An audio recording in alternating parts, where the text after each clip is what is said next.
Hi everyone, and welcome to another edition of Venu's Weekly Quick Catch Up. Got Fizan with me as always. How you doing, mate?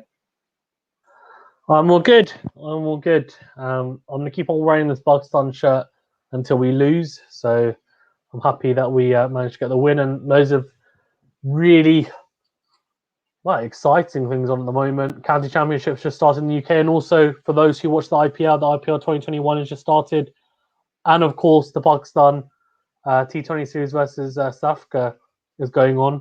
Obviously, just beat South Africa in the first T20 in a tight affair, and just finished the ODI series as well. So a lot of cricket on, and I think the Australian women beat the New Zealand women as well. I think in a clean sweep, if I'm not mistaken, just recently as well. So a lot to cover, and looking forward to seeing what everyone wants to discuss. Really, yeah, definitely a lot to cover. And now you talked about IPL, so I'm currently watching the IPL whilst I'm doing this video. So so it looks like Rishabh Pant's got some runs, I believe. So looking good so far for. Wait, let me have a look. Delhi Capitals. Yeah, Delhi Capitals. So they should easily beat Chennai Super Kings. After I think the Mumbai Indians, who won yesterday? I think it was Mumbai Indians won the other day.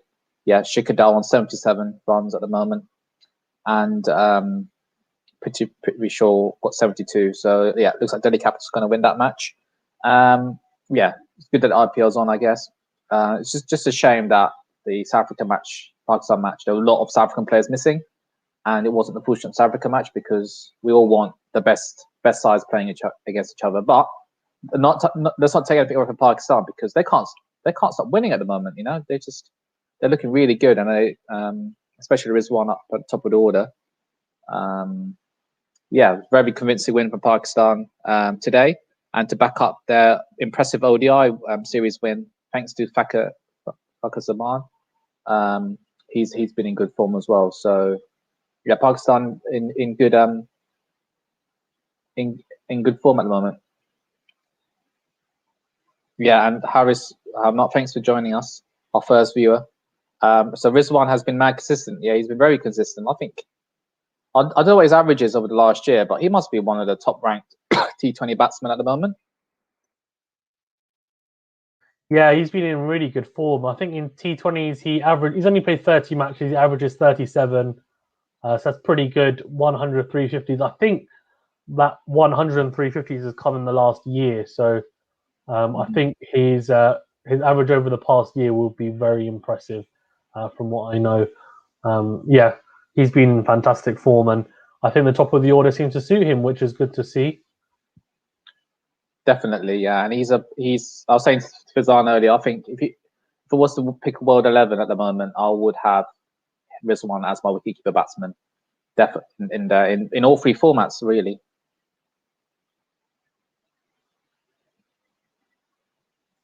Horace has got another comment here as well. yeah, so PSL T20 included. What do you mean by that, Harris? I think he just means in terms of included. Yes, yeah, of course, yeah, and also I haven't seen Fakaha or Sajil. I've heard about Sajil. I think he should be in the Pakistan team at the moment. I understand there was some fitness issue debate surrounding him, but I think because Fakhar Zaman has been batting really well in ODIs, I think it's fair enough to have Sajil out sideline. But what do you think about that, Fizan? Wearing your Pakistan shirt, and mine's on its way, isn't it? Yeah, it will be on its way. Yeah, Fakhar Zaman is. Yeah, I mean he scored back-to-back hundreds. So I think it's a bit difficult to say, oh, you shouldn't play him. So yeah, I agree. I think he should be there. I think for now anyway. But Horace has got a few comments here, quite interesting. Venu, just a couple of comments here. So everyone on Twitter saying number 3 maybe could bring consistency to his game. Is that about Sharjah? About Fakhar Zaman, I think. Yeah, I think he could be a number 3 in what format? T20? T20s, yeah. Yeah, I think that is a good shout, really. And I've been really impressed with Fakhar. Let's talk about his fantastic innings last week in the second ODI. I know it was a losing cause, but what an innings that was, Fizan. That was incredible, wasn't it? Yeah, unbelievable knock. I mean, I think we were watching it live, weren't we? We were just Yeah, it like, was what like is going on?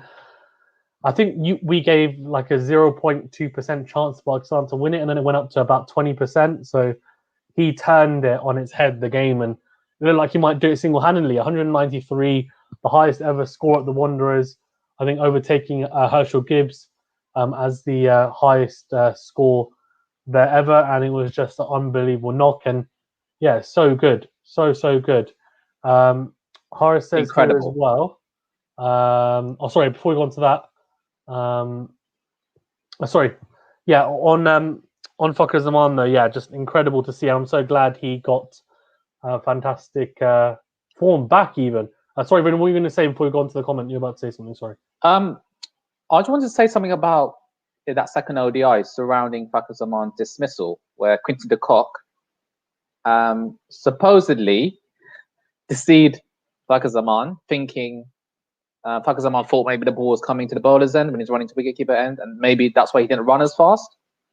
I was wondering, as a Pakistan fan, Fizan, and also for those who are watching at the moment, what are your views on that? And let's be clear here: the ICC cleared Quinton de Kock of wrongdoing. So what do we think on that? I think it's fair enough. I think it's down to the batsman to know where the ball is in the field. And yes, there was a bit of trickery going on.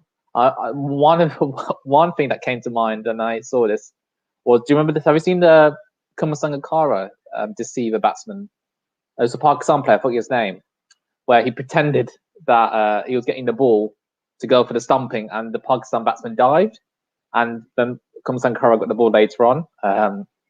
But again, the batsman should know where the ball is. So yeah, I think it's interesting because, to be honest, I was of the opinion, like similar to you, that really Fakhr Zaman should know where the ball is, and he's a bit naive to, listen to him, and it was a bit of the dark arts, I think, from Quinton de Kock, which is like that happens in the game. There's a bit of dark arts going on, and it's probably within the rules. But then, actually, I watched the cricket show, Venu, and Mark Butcher said that apparently there's a rule, a new rule, a pretty new rule anyway, that's come into play probably since that Sangakkara incident. So it wasn't around then, which is you're not allowed to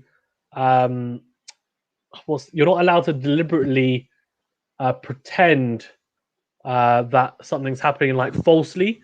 So you have to play the game with integrity and honesty. So that's kind of against it. And to be honest, I'm still of the opinion that like, yeah, sorry, I'm still of the opinion that like, I think Fakhr Zaman after said it. Look, it's not. It's my fault. It's not Quinton de Kock's. But like Mark Butcher was pretty like, he was like, to be honest with you, he actually said there's a specific rule that says you can't do that, and if you do it, then there's a penalty of 5 runs. And he was, and like, maybe that could have changed the game potentially because we got quite close. So I don't know. I mean, I probably need to do a bit more research on it, probably as well, because at the time I thought, what's the fuss about? But maybe there is something in it. But just from growing up, I just think it's pretty normal. But if the rules have changed, then I guess people need to also adapt to them as well. So I don't know. I understand what your point about what Mark Butcher said, and I agree. There has to be some sort of sportsmanship involved. However, like when you play me in tennis, you fake shot me sometimes. Like you look the other way, but I just fall for it. But I don't say, "Oh, this is against the rules. This is not gentlemanlike." Fizan's taking the mick here.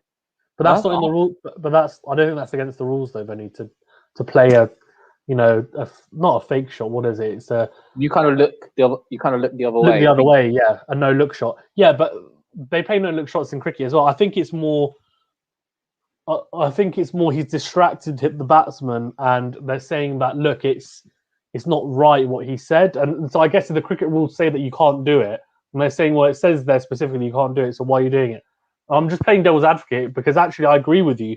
I think that, and Fakhr Zaman has agreed as well. He said that like it's my own fault, but I do also think that if the cricket rules are there, then they probably should be followed. I'm not saying that in that instance, like like, okay, it's wrong. Like, they should have given us 5 runs. I'm not saying that. I'm just saying that maybe going forward, either there needs to be clarity on the rule because clearly there's been uproar on it, or it needs to be changed, and maybe that rule shouldn't be in there because, like yourself, you think maybe it's not a good rule, maybe.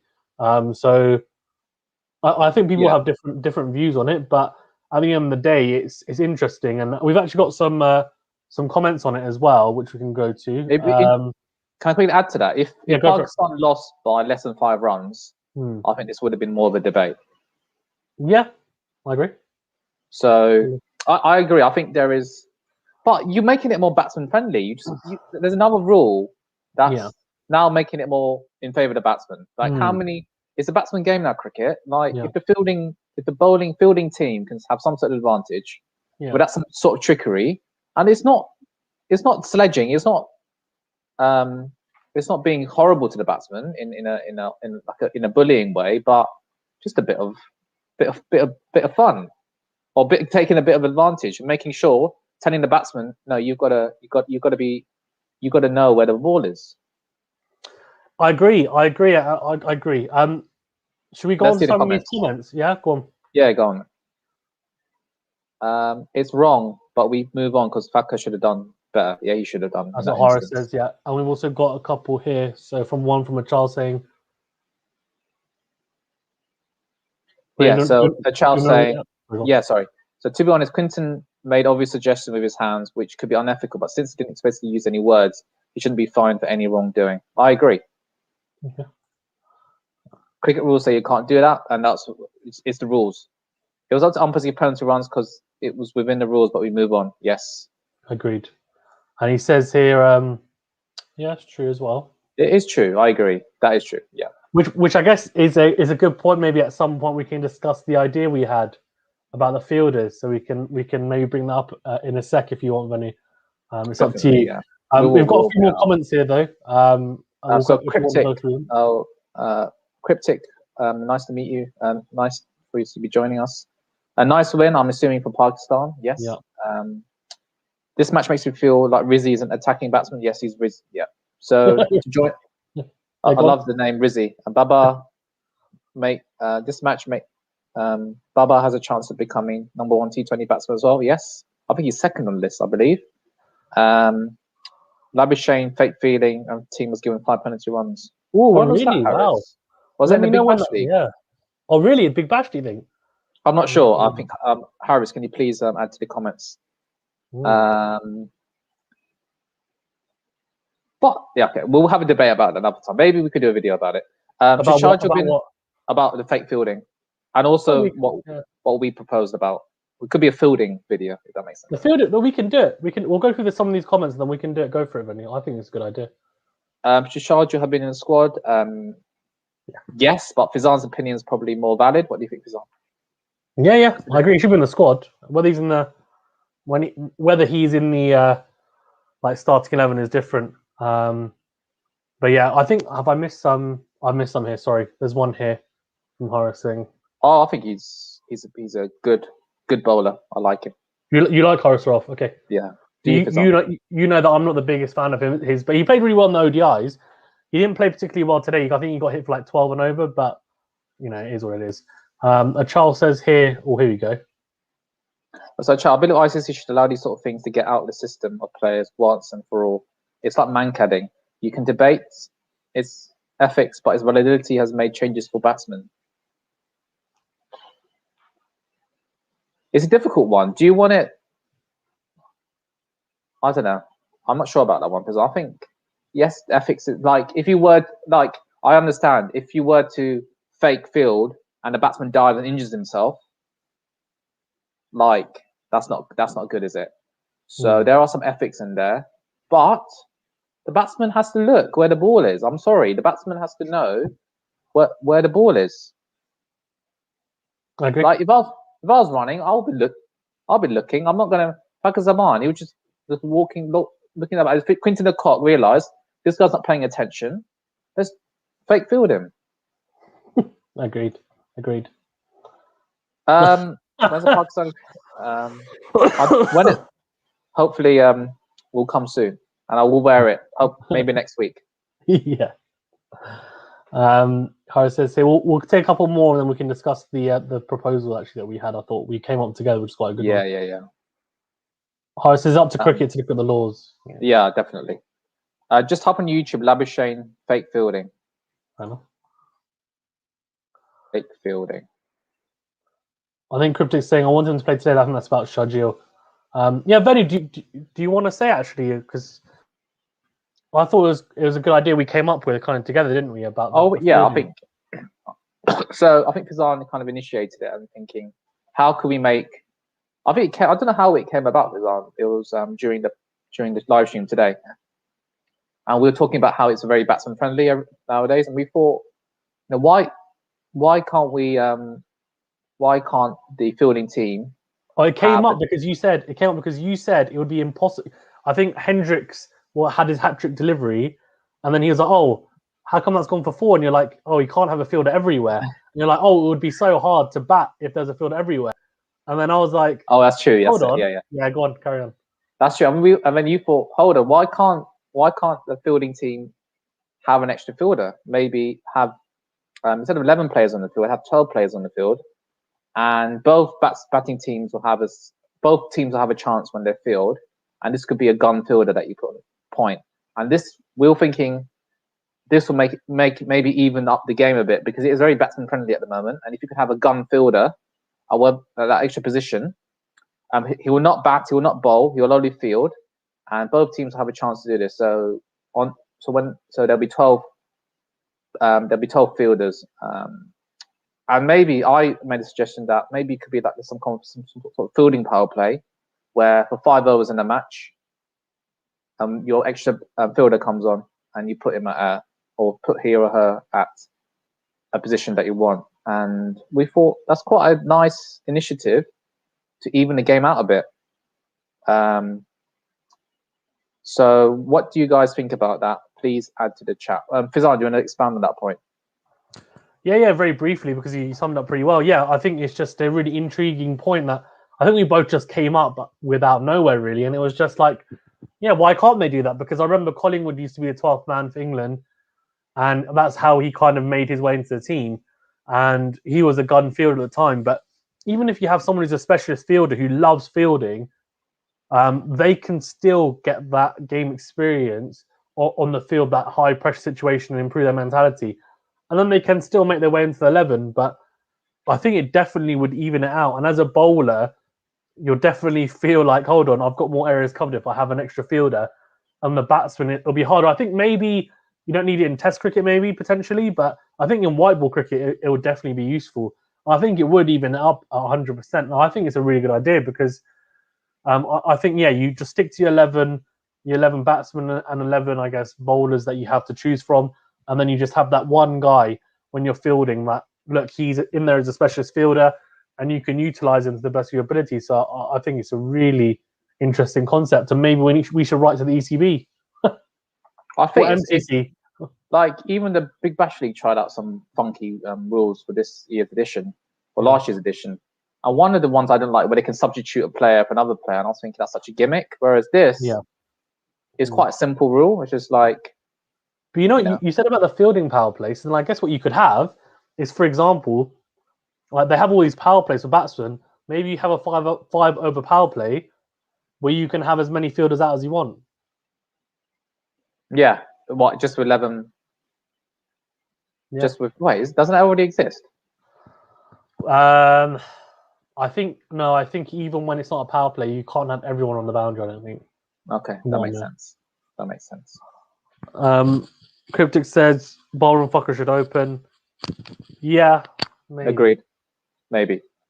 We've got a few here. Venu, do you want to read them out? Actually, yeah, Venu, but it's about drawing out the subjective parts of the game. The rule is simple now. You get out the crease, you're given out after first warning. What's this about? Is this the Mankad? Yeah. Okay. Achal, again, same way the precedence of this event is that such just allowed by the ICC. I think Labuschagne 5-1 penalty were against the player, but you can't ever control these sort of things, can you? Yeah, that's true. You can't really control it because it's hard, isn't it? Because, you can't control it, but you can govern it, can't you? You can govern it. I agree. Yeah. And Cryptic next comment says, I generally think Pakistan has one of the strongest T20 teams. I was saying this with Fizan. I think Pakistan, if they don't make the semi-finals of this year's World Cup, I think they'll be disappointed, and I'll be disappointed as a neutral. And Fizan will be disappointed. Yeah, they've got they look they're good enough to get to the semis. But what about, so realistically what? So we're saying India and England probably in the semis. And New Zealand, Pakistan. But what about West Indies and Australia? Let's have that debate near the time. But I'm looking. Yeah. I like the look of this Pakistan team. Maybe because I'm watching them a lot. But you've got some quality batsmen, and you've got bowlers, and you seem to have improved your fielding.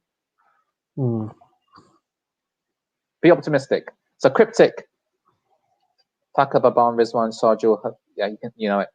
For the World Cup, or Harris instead of Hasnain. What do you think of Harris instead of Hasnain? Yeah, Fakhr. He's gone Fakhr Zaman, Babar Azam, Rizwan. I think realistically it'll be Babar and Rizwan. Fakhr at 3, maybe. I don't know. Sharjeel, I still think at 4, like it won't happen.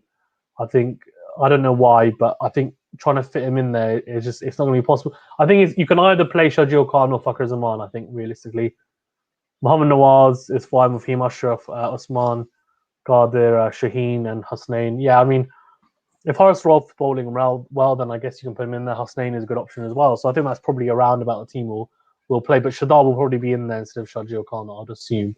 But let's see. Just a news alert.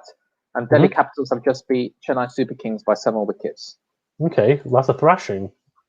That is an absolute thrashing. It's interesting to look at these teams because I think Steve Smith is on the sidelines. Is he? I think so. What? Whereas for how can he not play Steve Smith? Yeah, I think he plays for Delhi Capitals, but they've gone for Stoinis, Chris Works, Tom Curran in their and Hetmeyer in their team, and I think Steve Smith is on the sidelines. And for Sam Curran, they've got Faf du Plessis, Moeen Ali, Curran, and Bravo. Venu, do you want to explain to me how you can play Tom Curran instead of Steve Smith? I have no idea, mate. I've no idea. Isn't it? I don't know. Steve Smith, what? Ricky Ponting is the coach, isn't he? Anyway, sorry. Yeah, he is. But I'm sure Steve Smith will play it later on in the series. So Achal says World Cup after IPL for India will be double-edged sword. A lot of new players will break in, but a lot of sure slots in playing 11 will be challenged as India now directly plays the T20 World Cup. Yeah, that's for sure. That is interesting. A lot of new players will break in, but sure, a lot of slots in the playing will be challenged. Since India looking good. That's for sure. Like, yeah, I'm pretty sure India's second 11 T20 will beat Sri Lanka's first 11. we could do that video again, Fizan. But with India's T20 11, second 11. Yeah, India's T20 second 11 will beat Sri Lanka's first 11, hands down. We're going to lose all our Sri Lankan subscribers because we keep on selecting. Look, there isn't. I don't think there's not a Sri Lankan playing in this IPL for the first time ever. But you know what, Venu? I think that's shocking.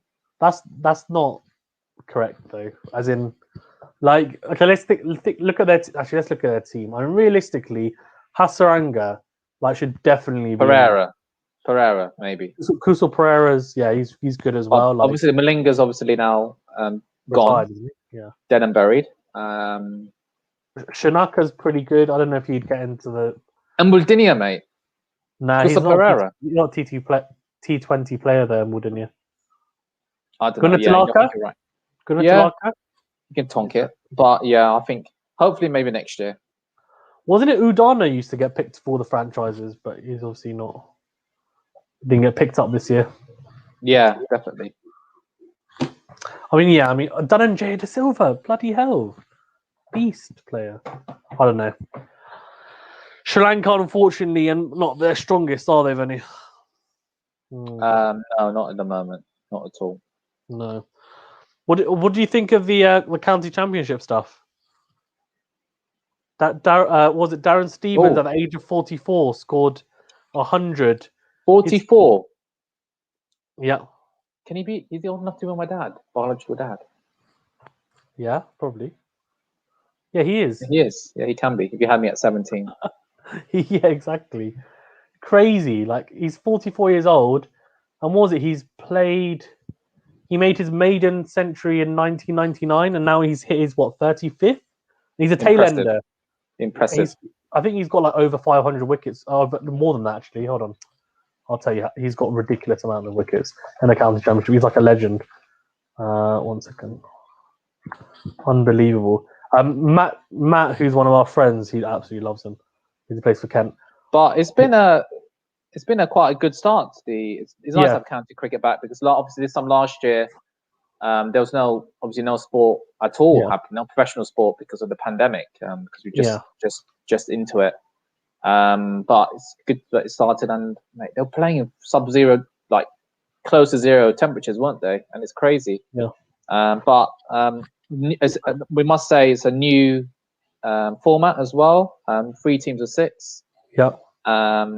Essex for some of our favourites. Amla playing for Surrey, which is really good. And yeah, I'm looking forward to following this throughout this English summer. I agree. Listen to this, Venu. So Darren Stevens was already one of the great.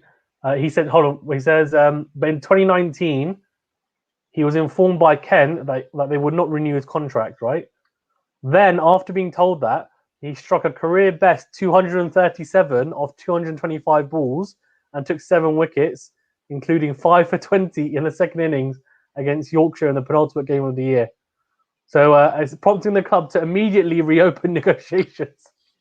Having scored 88 and taken 10 wickets for the match against Nottinghamshire the previous week. So he's taken 546 wickets in 308 matches, an average of 24, economy of 2.78, and his average with a bat is 35. Ridiculous. 3400s, 79 50s, strike rate of 53 in with the ball. I reckon we might see one of the Virat Kohli, Babar Azam, Kohli, Root, Williamson might play until they're 40. Yeah, Kohli's super fit, isn't he? So yeah, I think probably Steve Smith. I feel like he's very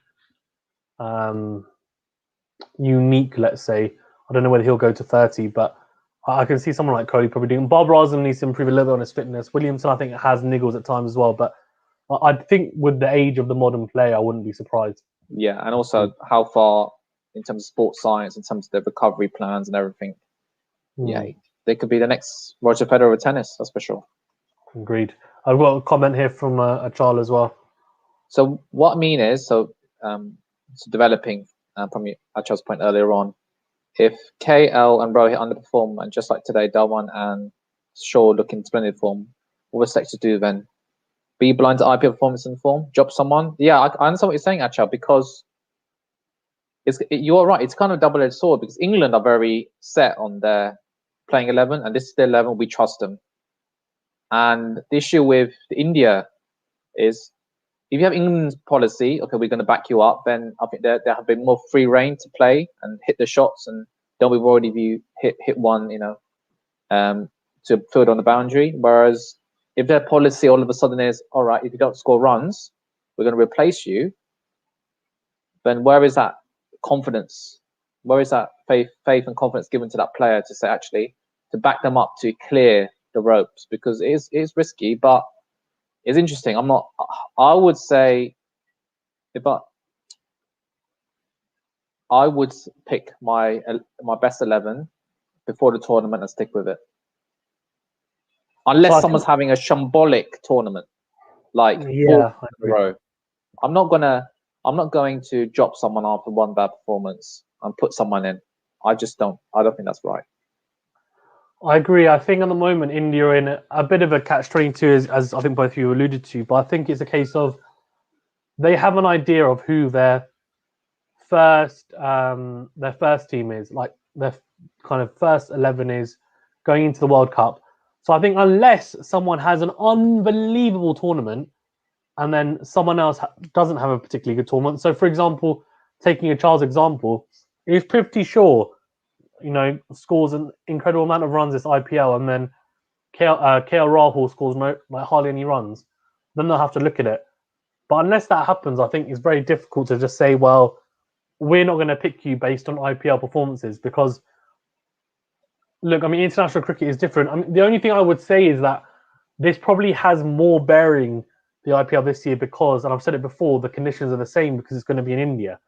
So then I can understand why it might have more of an impact. But overall, I think it's harsh, right, to drop someone based on having maybe not an amazing IPL, but has performed really well for India just before. We've got a comment here from Horace. Venu, even, sorry. Let's have a look. Nawaz good with ball, flop with bat. Who's Nawaz? Mohammad Nawaz, the left arm spinner for Pakistan who played today. Oh, okay. So he got out for a golden duck. Oh no, that's Left-hander. not good. You're watching it with me. Oh yeah. The second ball to Boyan Hendricks nicked behind to the keeper after the after Haider Ali got trapped LBW from a full toss. Yeah, he's fantastic with the ball. He was so tight, but unfortunately with the bat, he's still yet to prove himself. So, and I know it sounds harsh, but his role in the team is to be pretty capable with the bat and probably do what he did today with the ball, which is, you might say, is asking a lot, but if he's going to fill that all-rounder spot, he'll probably need to do that. So let's see. He'll still have chances, I'm sure, going forward, and fingers crossed he'll continue to do so. But let's see. Okay, here you go. Here you go. Very another interesting comment from Achal. Let's have a look. So Achal saying, don't forget India has a player who scored a 300 not out and got dropped and never played again since. I think that player played against England. I forgot his name. Can you enlighten me his name, please, Achal? BCCI is just weird sometimes. Yeah, I forgot about that player. He smashed it against England. Karun. Yeah. So yeah, I think they're in a position. But I just think with a population of 1 billion, there is a bit of a catch-22. Whereas, you can't. I don't feel, if I was an Indian player, I don't feel that my place will be secure. I always think that's always challenging. But if I was a New Zealand player, I would think I think they nurture their players a lot better and give them more confidence to play the way they can. But you said it quite well, Fazan. It's a catch-22. 100%. A couple, yeah. So a child just said Karun there, and one here as well.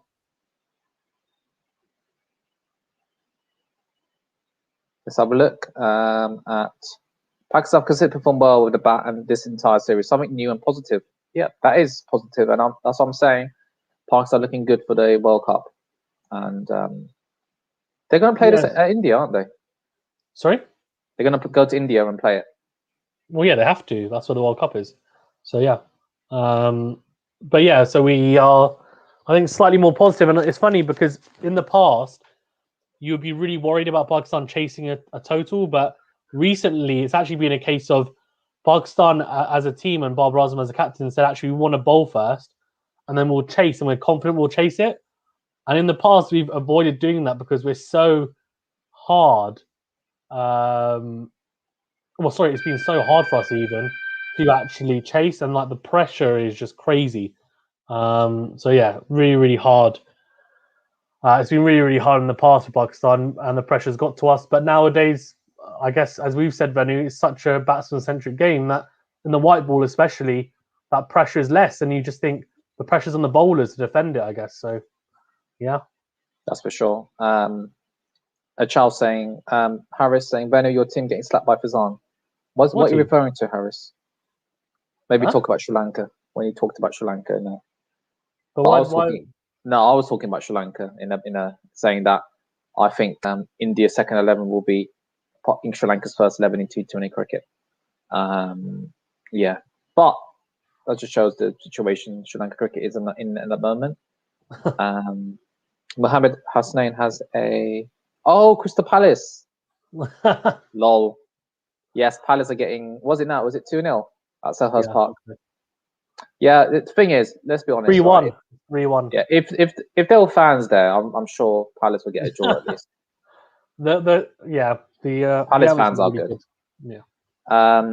Mohammed Hussain says, I'm just envious South Africa bench strength. The Pakistan team is not just bad, but these guys are giving us a really tough time. That is something to be said. I think to win a tournament such as the World Cup, you do need a good squad depth. And do Pakistan have that? Like if Babar Azam gets injured, Sharjul maybe can come in, but do a good job. But you look at your other teams like England, India, New Zealand. If a player goes down, there's someone in the ranks that would come in and do a good job. I'm not sure if the same can be said with Pakistan. It's interesting. I think there's for us as a team. I'll be honest. I think realistically, if Bob Razum gets injured, we're probably screwed. But what I'd also say is that we do have a few people that can come in. So like Shajil Khan and Fakhar Zaman, if one of those doesn't perform, we've got the other. Bowling wise, we've got options, I think, as well. Mohammed Hasnain, for example, Horace Rolfe. Also, we've got a lot of all-rounders. So Mahmoud Hashim, Shadab Khan, Mohammed Nawaz. I think, again, like they're interchangeable if we want as well. And spinners as well, potentially. Zad Mahmood is pretty good as well for Pakistan. So I think it's more the batting, probably like you're looking at your 3 and 4, really. Bob Razum especially, I guess, for us. But yeah, I agree. South Africa have got some good bench strength. And Yanaman Milan is a damn good player. So Markram as well, he hasn't been particularly good in T20s and he's just hit 50 today. So they've got a headache because they've got De Kock, Yanaman Milan, Reza Hendricks and Markram. 4 openers, right? 4 openers to try and pick from. Good luck. Here we go. I don't know what Nissim Shah's real age is, Fazan. Harrison says, what's Nassim Shah's real age, Fazan? Mate, why? He's 18. He's 18. He looks 18. Yeah, he does look 18. He does look 18. Shaheen Afridi looks his age as well, to be fair. I don't know. I personally think he looks his age, but I don't know. Oh, here we go. All the backer bowlers are young. Wahab and Amir won't play, will they? No. I guess that's true. Absolutely. Remember Pakistan's tour to New Zealand? I think Mohammed Hasnain's agreeing with you, Venu, because he said here. Because you lost Baba. Yeah, he said here, look, he says we got absolutely battered.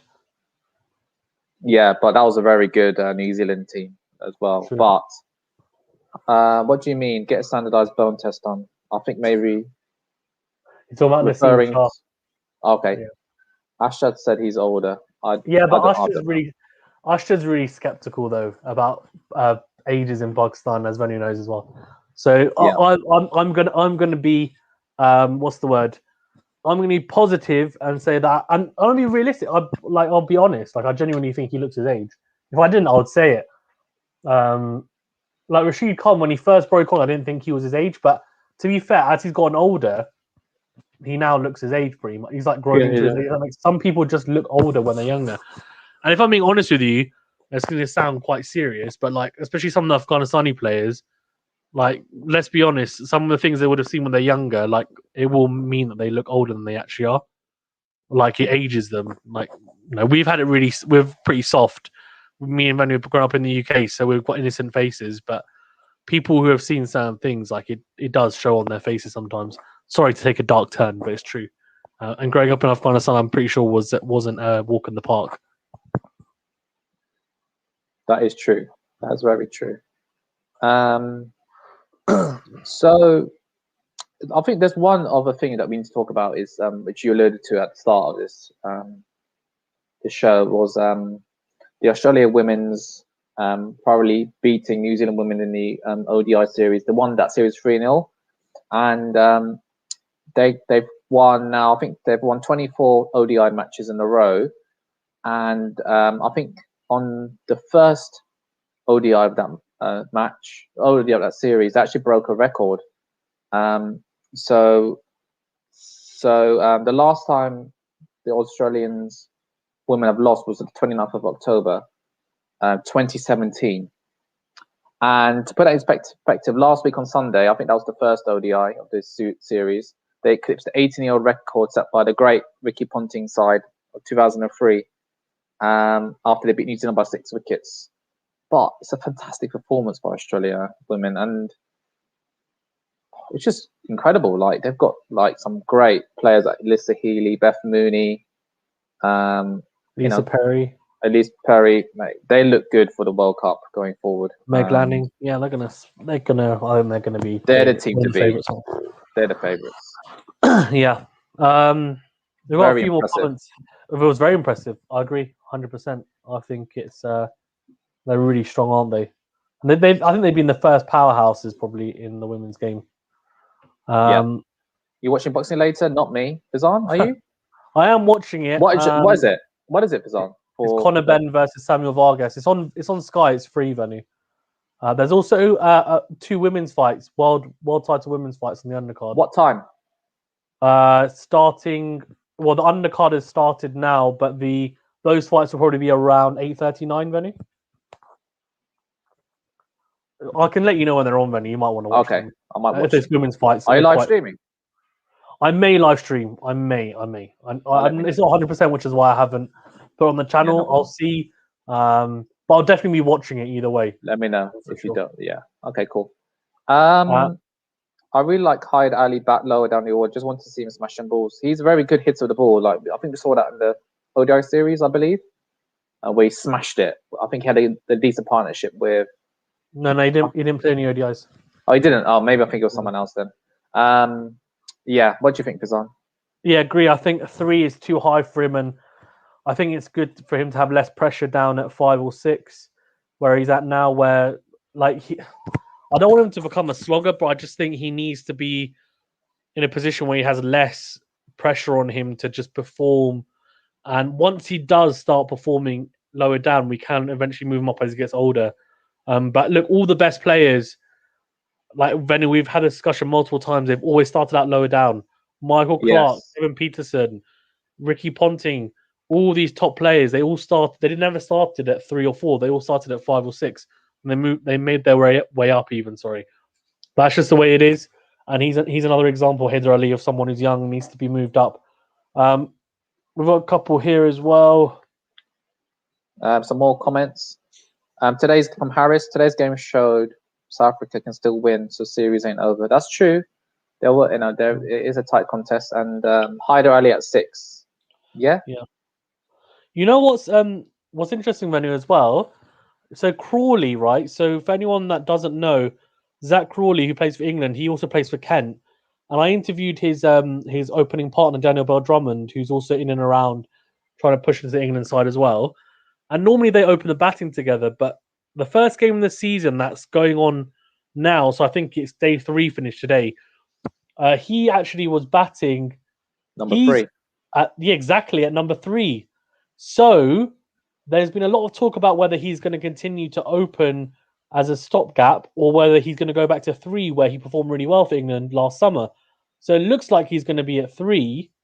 Root at 4, yeah. What do you think, Venu? Does that mean we're going to see Burns, Sibley, and Crawley then? Yeah, Burns, Sibley, Crawley, unless there's another opener that Burns seemed to be got out of form, but we'll see what happens. But Burns, Sibley, Crawley seem good. I think they want to stick with that top 3 for the next few years. I think personally, and root at 4, and maybe Lawrence will come into the mix in the middle order, and Pope. So yeah, some quality. I think England want Crawley at 3. I agree. A couple more questions here. This for you, Fizan. Who's the new under-19 captain of Pakistan? Who's that? If I'm being honest, I have no idea. Absolutely no idea. There you have it. Mohammed Hussain Hyder has a brilliant list day and first-class average, so the dude is not a slugger, but he can slog. Agreed. Yeah, he looks like someone who could play all 3 formats, but he just at the moment he's really young. So, which I think Mohammed Hussain's alluding to here. And I just feel we have exposed him to international cricket a bit too early. I don't think so. I think maybe if we probably exposed him too early, if he's going to bat 3, if he bats at 5, he'll be fine. He'll be fine. But then what I think we should also do is maybe keep him in T20s for a year, see how he does, and then start to put him in ODIs, etc. Don't just say, "Here we go, chuck you in all formats," and basically try and swim. So yeah, I think we need to look after him for sure. Ashar Shah, do you think Fakhar Zaman is slowly breaking into Elite Four? But my limited knowledge of Pakistan cricket, I can see him taking over the next big thing, tackling Babar Azam. Oh, that is a big claim. I'm not too sure, because I don't think he has he's a track record in T20 and Test match cricket. Yeah, he's a very good ODI player. Averages over 48 in T20s. I think he averages only something like 28. I want to say, and Test matches he doesn't really play. So he's not the next big thing. And to be fair, Charlie, he's not. He's young. He's older. Sorry, than Bob Razum. So he's been around for quite some time. So obviously he played that 2017 Champions Trophy, and since then he's pretty much been aside. He's 31, so he's not going to be the next big thing. He is already in his prime, really. So he's more a case of like, can we get a career out of him, like how India have got a career out of Shikhar Dhawan? That's kind of like what Pakistan going to be trying to do with him. And he's a similar type of player in that he plays ODIs, and that's his main kind of forte. And he's a lefty who opens the batting, and he's got power. So he actually averages 49 now. I mean, he actually has an average of 32 in Test matches, 250s out of 3 matches, but he's not really seen as a Test player. And yeah, I think the next big thing for us is actually Haider Ali. We have to look after him. That's true. That is true. And Harris Asha says Haider always gets out to bad balls. He needs to be aware of this. Yep, of course. Yep. Champions Trophy innings still his best innings. I have not watched that, but I'm not sure what. I'll send you the highlights. I was there live, Venu. Great knock. Oh, in the final. Yeah, in the final. Oh wow. Okay, I'll watch that. Harris exactly. He does not get out to balls that need to be put away. Okay, fair enough. Fair enough. And Mohammed, that happens to a lot of players, and he hits good balls well. That is true. Yeah, it's all about mentality, though, isn't it? It's all about mentality, that's for sure. And even today, we saw someone get out to a full toss. It's like, yeah, that was him. That was Haider Ali. Oh dear, lol. That's why you're talking about it. Fair. That's why I'm talking about it. Yeah, exactly. Okay, fair. So one more comment, maybe from Mohammed Hussain. Yeah, there you go. Maybe he needs to play ground shots on these poor deliveries. Yeah, he needs to hit the ball on the floor. Exactly. Yeah. Agreed. Oh, you just sent me the. I'll watch that later on after this. For this. Shall we now do the awards? Yeah, let's go. There you go. So first, team of the week has to be Australia women for beating that record. That Ricky Ponting's Australian team, men's team, that great 2003 team. Who's in that team? Warren, Ponting, Lee, McGrath, Gillespie, Hayden, Gilchrist, Langer. Bloody hell, that was Martin. Ridiculous. Yeah, Martin, Bevan. This Australia women's side have wrecked them. They're on 24 and counting. Can I get to 30? Yeah. What, 24 consecutive wins or 20? Would that include draws? Or is it? What is it? I think it's not a losing. No, it's 23 straight wins. The Australian men's team did 22. Because in ODIs it's hard to get a draw, isn't it? Because of DRS. Yeah. So yeah, makes sense. There's always a result, which is good. Yeah, fantastic achievement. In terms of player of the week, Fakhar Zaman. Yeah, I mean he got consecutive hundreds. That 44-year-old. Darren Stevens. Yeah, it's ridiculous as well. I guess the only reason why you might not give it to him is because it's not over yet, that match, and we don't know what the result will be. Fair enough. But if they go on to win it, then I think it's going to be very hard not to. Fakhar Zaman's innings was in a losing cause. That's true. He also hit 101 in a winning cause, though. Was that the last ODI? Yeah, so he's hit back-to-back 100. Yeah, mate. Fakhar Zaman, 100%. In terms of team that needs to do the homework, or player that needs to do the homework, I'm trying to think. Maybe Hyder Ali with his batting. Probably not. I'm trying to think. I'm not sure if it's on. Hendricks. Hendricks, although he only went for 8 and over today. You know that? Oh, that's not too bad. Maybe not him. Well, to be fair. Maybe I'm being harsh on him. I'm trying to think of a player. Fakir Zaman for not looking where the ball's coming from when Quinton de Kock's trying to deceive him. No, that's being harsh. That's probably my moment of the week, or the funniest moment of the week. So I would have said someone like Aidan Markram, because in the ODIs he didn't perform very well, but then he performed really well today. He got 50 odd. So okay. So I think you can't give it to him actually now. De Kock, Bavuma, a South African player, batter. No, he didn't play today. He pulled his hamstring. I'm not too sure if it's on. That's so difficult. Players do their homework. Can someone put it in the chat? Yeah, guys, let us know who you think was it player that needs to do their homework. I'm trying to think actually. I'm not sure. If it's on. Maybe. Sure. There hasn't been much cricket on in international cricket because everyone's gone to IPL.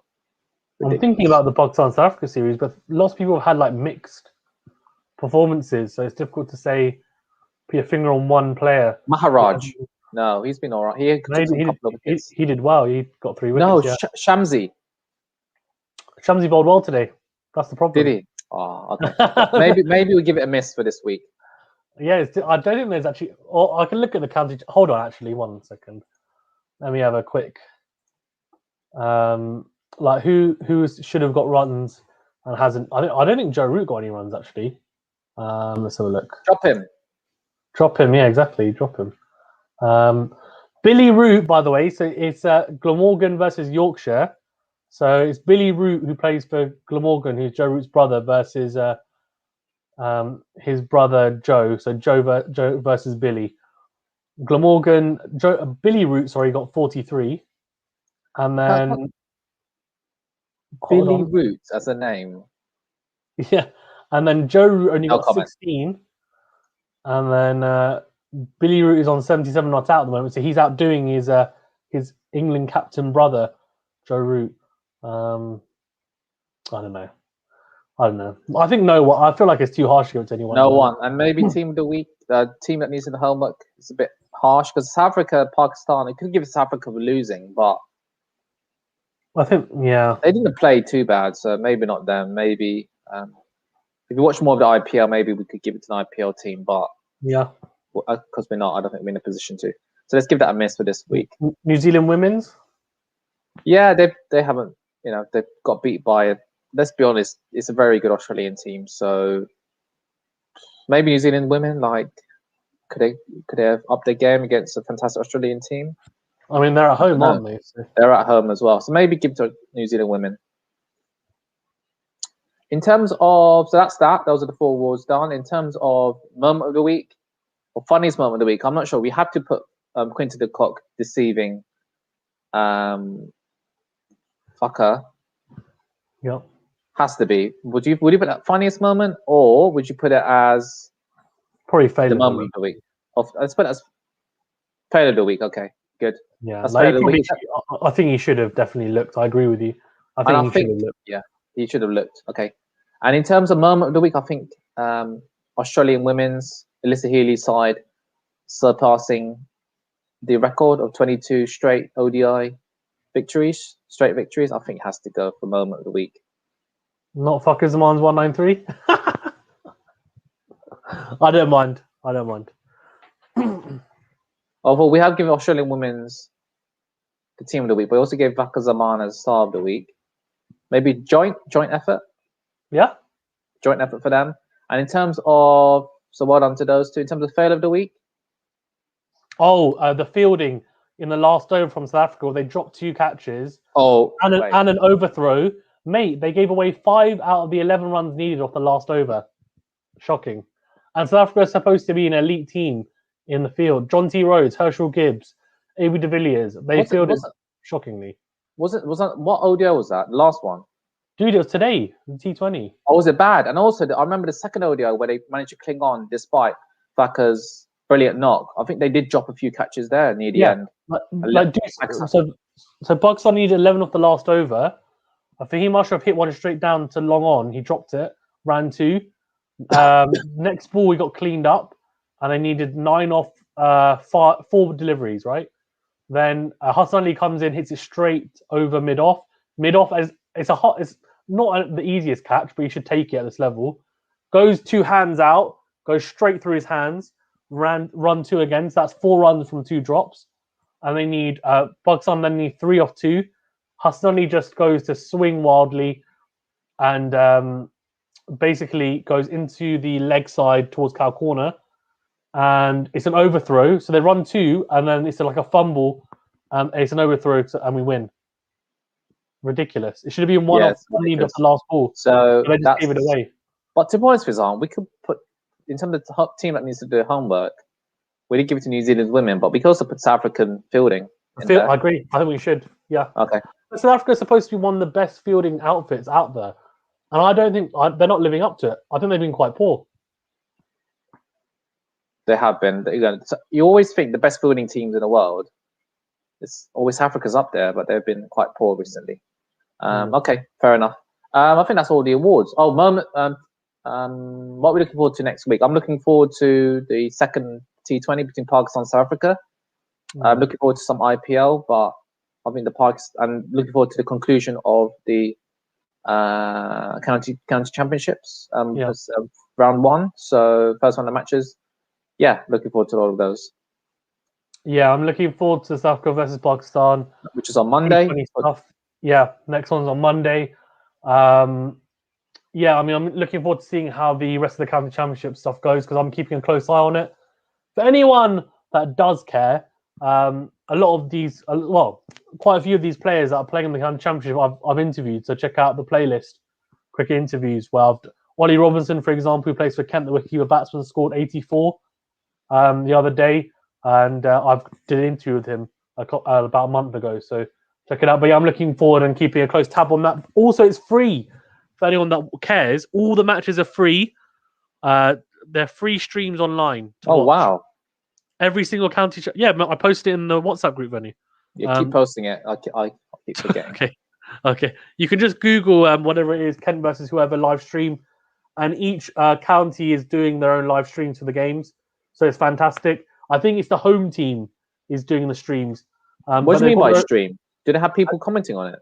Yeah, it's a live commentary with a live scorecard. It's not just like they're videoing a game. It's live scorecard, like proper everything. It's like Sky, but it's their own version of it. The county. And then you see the video, replay as well. Yeah, replays, everything. Yeah. Oh wow, that's impressive. Okay. Yeah, it's proper stuff. It's not just like you watch it and that's it and it goes. No, it's a proper like production. So yeah, it's really good stuff. So do check it out if you're interested. For anyone that does know, you'll know anyway that I don't really watch the IPL for my own reasons. But if you are watching it, do enjoy it. There are, I know, some exciting players on the show. And fingers crossed, if Pakistan players do start to play on the IPL, I'll be covering it as well. But I know Venu will probably be tuning maybe in and out of it as well at times. It's cricket, so I'll be watching it. Even though there's no Sri Lankan players. But anyway, that's another story. But yeah, so I think that's everything, Fizan. Yeah, thank you very much for having me on. No worries. So have a good rest of. Oh, hold on. So Tark, you are so cheeky. Seriously, such a backhanded compliment. He's like, Inzi, bye. Wonderful seeing you bat in the backyard. Hope to see more videos of you batting. Although you very good batting. Let's put it that way. More better batting than I would ever do. So yeah. You know what I'm going to take from that? I'm going to take the fact that you think I've got the ability of Inzamam and that's it and nothing else, because I know what you're trying to imply. So I'm going to ignore it. But Siddharth is very cheeky. Yeah, but yeah, thanks very much for having me on, guys. No worries. And over to you, Benny, to wrap up. Yeah. Thanks for everyone for watching, and see you next week. Bye for now.